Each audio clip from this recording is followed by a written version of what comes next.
disease is a very interesting series of diseases that are related to the supporting structures of the tooth. They probably have a causative factor of being related to bacteria that are on your tooth surface, but they're really the response of your body to those bacteria.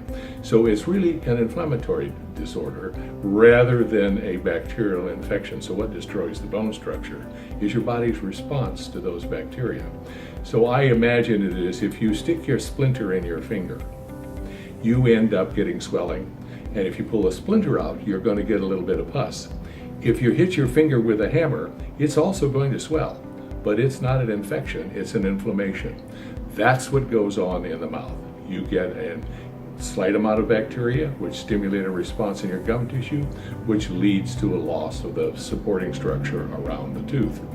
So that ends up, over time, destroying what holds the tooth in.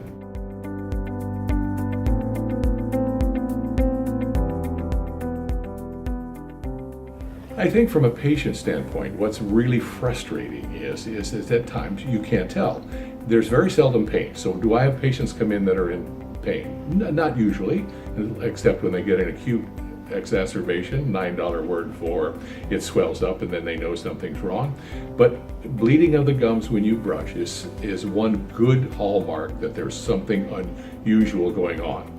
You've at least got the start of something that's causing a response in your gum tissue. The other thing would be a tooth that becomes suddenly loose. Didn't used to be that way. Pain when you chew in certain areas could mean that you have gum disease. But the best way to do it is of course consistent dental appointments where they measure the depth of the distance between the top of the gum and the top of the stuff that holds your tooth in, which is the bone.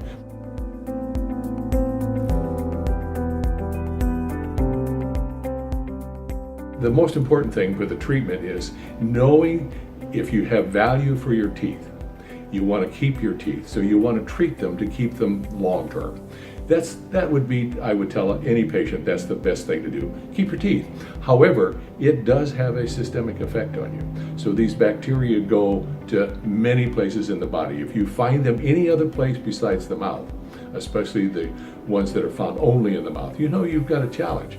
So it can cause things like cancer. In fact, in males, pancreatic cancer, over 60% of the cases now have the Porphyromonas gingivalis, PG, bug in their pancreas.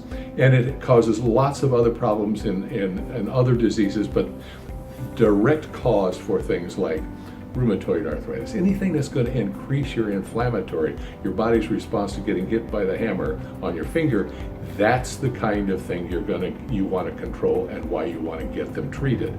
So save your teeth, protect the rest of your body. That's really what you're after and the reason you get it treated.